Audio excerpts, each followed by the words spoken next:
Et maintenant, je suis en ligne avec Marc Durand. Il est docteur et ingénieur en géologie. Bonjour, Monsieur Durand. Oui, bonjour. Bonjour. Alors, vous êtes extrêmement sollicité pour parler dans les médias des impacts de la fracturation hydraulique, notamment les impacts de l'exploration et de l'exploitation pétrolière. Parce que là, notamment, on en parle évidemment parce qu'il y a eu des investissements qui ont été annoncés pour l'île d'Anticosti.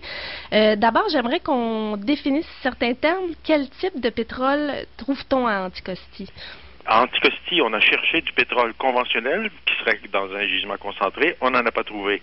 Ce qui reste maintenant dans le tableau comme possibilité qui fait fantasmer beaucoup de personnes, c'est du pétrole emprisonné, finement disséminé dans le shale. Donc, on appelle ça du pétrole non conventionnel, du pétrole de roche-mère.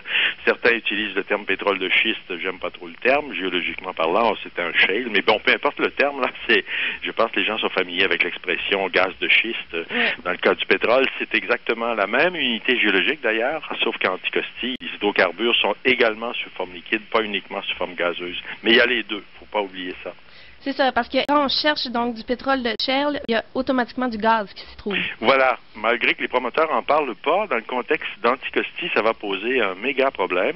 Vous savez qu'au Dakota, on exploite du pétrole dans le shale, dans des roches de ce genre, et le gaz n'arrive pas à être commercialisé. En fait, le prix du gaz en Amérique du Nord est relativement bas ces années-ci, mais c'est pas le seul problème. C'est la quantité de gaz associé au pétrole quand on va forer. Ce gaz-là sort du puits, même avec plus de facilité que le pétrole. Mais vous savez, même l'une des causes probablement qu'on va établir, enfin c'est mon opinion, de l'accident et de l'explosivité du pétrole. On parlait de pétrole brut dans les wagons à Lac-Mégantic. Il faut faire la distinction. C'est du pétrole de schiste ou du pétrole extrait de la roche-mère. Et quand on l'extrait comme ça, il est intimement encore mélangé avec des hydrocarbures très volatiles, très explosifs. Donc c'est très, très différent d'un pétrole brut qu'on trouverait dans un gisement conventionnel où là, les millions d'années auraient permis une dégazéification, c'est le cas, donc un pétrole brut standard et un pétrole extrait du schiste, c'est pas du tout la même chose. Mais qu'est-ce qui se passe avec le gaz quand il y a des opérations de forage? Le gaz, il y a une partie du gaz qui se libère et qui s'en va dans l'atmosphère? Oui, il y en a déjà à l'étape de forage, surtout à l'étape quand on fait la fracturation. Vous savez, les eaux qui remontent, les fluides qu'on a injectés pour la fracturation, on les entrepose dans des grands bassins à l'air libre. Alors, il y a le méthane, c'est le méthane en fait, qui est le gaz le plus abondant. Il s'évapore, il s'en va directement dans l'atmosphère et on parlait anciennement d'un facteur de conversion en termes de gaz à effet de serre de 22 ou 25. Ça traîne encore dans des publications. En fait, les études maintenant montrent que le méthane, quand il rentre dans l'atmosphère, quand il est dégagé comme ça, sans être brûlé, il est 84 fois plus nocif. Il a un pouvoir de gaz à effet de serre 84 fois équivalent à du CO2. Donc, c'est un problème à Anticosti, c'est un problème au Dakota, parce qu'au Dakota, ce gaz est brûlé à la torchère, brûlé imparfaitement d'ailleurs, mais même en supposant qu'il est, en le brûlant, on le convertit en CO2, ça équivaut quand même à la pollution d'1 million de voitures chaque jour, là, du côté du Dakota Nord, à partir de 6000 puits qui sont en exploitation actuellement. À Anticosti, on aurait un problème du même ordre et probablement pire, selon les données que moi j'ai obtenues. Il y a 3 fois plus de gaz dans le shale Anticosti qu'il y en a dans le shale au Dakota.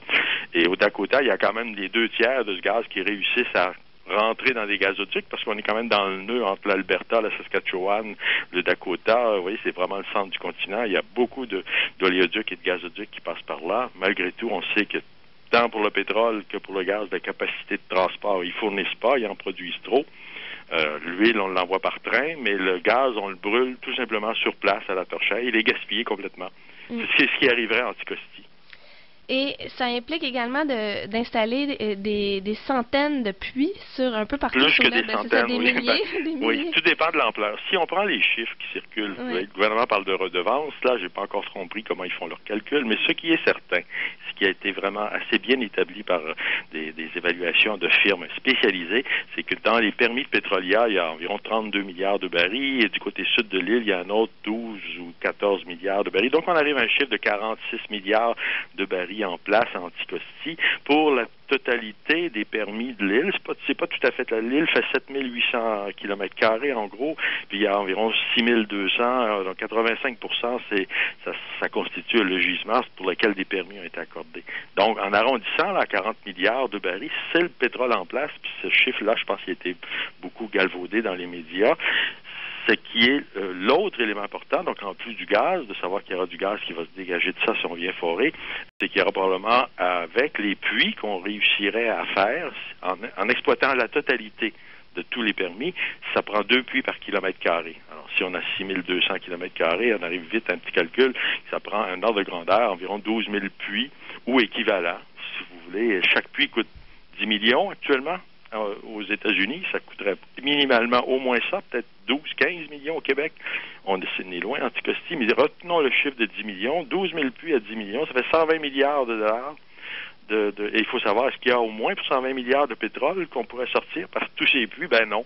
Les meilleurs estimés qu'on peut avoir donnent un chiffre qui est 3 fois moindre. Il y a 40 milliards de dollars peut-être de pétrole en valeur brute et il y aurait 120 milliards de travaux à faire pour aller chercher ce 40 milliards-là.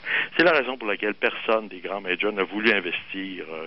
On a vendu, on a bonifié l'image pour des gens ou des fonctionnaires plus ou moins, je dirais, objectifs là, à Québec. Et le gouvernement a été convaincu d'embarquer là-dedans pour peut-être plusieurs raisons. Mais dans les faits, aucun major, quand je parle des majors, je veux dire les grandes pétrolières comme Shell, Exxon, BP ou Total en France, etc., pour l'instant ont investi dans bien des endroits, des sables bitumineux, etc., mais pas Anticosti. Puis au niveau de ces quelques 12 000 puits, donc il y a des impacts. Une fois que le massif rocheux est fracturé, oui. Ça reste fracturé, donc on ne peut pas le remettre à l'état antérieur. Voilà. Et aussi, ça continue, il y a des fuites de gaz. Absolument. Pendant les travaux, remarquez, juste faire une petite remarque, 12 000 puits, c'est un chiffre que j'ai calculé pour pouvoir le contrebalancer avec les chiffres que les gouvernements et promoteurs parlent. Donc, quand eux parlent de 40 milliards, ben il faut savoir que c'est juste dans la colonne des revenus, ils mettent rien dans la colonne des dépenses. Alors, pour arriver à la totalité de l'île, on arriverait à avoir besoin de 12 000 puits. Mais j'ai ma conviction qu'on n'en fera jamais, on fera jamais ça. Ça n'arrivera jamais. Mais qu'il y ait 2 puits ou 12 000, c'est voilà, la même chose. Le problème est le même. Vous avez raison d'amener l'autre point. C'est cette fracturation hydraulique ça amorce le début d'un processus géologique. Ça s'est produit dans la nature pour faire des gisements conventionnels.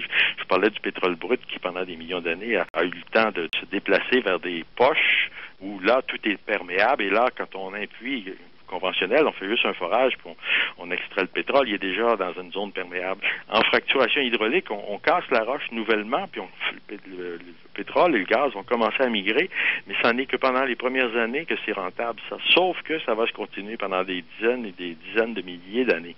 Quand on arrête un puits, là, il en reste, dans le cas des puits de gaz, 80% encore en place. On n'a écrémé qu'une tranche de 20%. Et si on parle d'Anticosti ou du Bacon, le taux de récupération au Dakota Nord est 1,2%. Dans d'autres gisements, c'est 1%. Certains endroits, ça va jusqu'à 2%. C'est très optimiste de penser qu'on pourrait sortir 2%. Alors, le 98 ou 99% du pétrole qui reste quand on décide que c'est plus rentable et que les compagnies plient bagages, ben c'est dans un forage qui descend dans une formation géologique où là, on a par puits environ 50 à 150 millions de mètres cubes de roc fracturé qui est laissé en place tel quel, dans lequel le méthane et le pétrole vont continuer à se dégager, mais très, très lentement de la roche. Alors, est-ce que le bouchon du puits va tenir éternellement? Moi, j'en doute fortement. On a des mesures sur 15 000 puits aux États-Unis qui montrent que la durée de vie technologique d'un puits, vous savez, un viaduc, ça ne dure pas éternellement, on le sait, ça dure 40 ans. Ben, il semble qu'un puits bouché avec du ciment, des aciers, les mêmes matériaux avec lesquels on fait nos infrastructures, ça dure une quinzaine d'années. Au bout de 15 et 20 ans, il y a un puits sur 2 qui se met à fuir.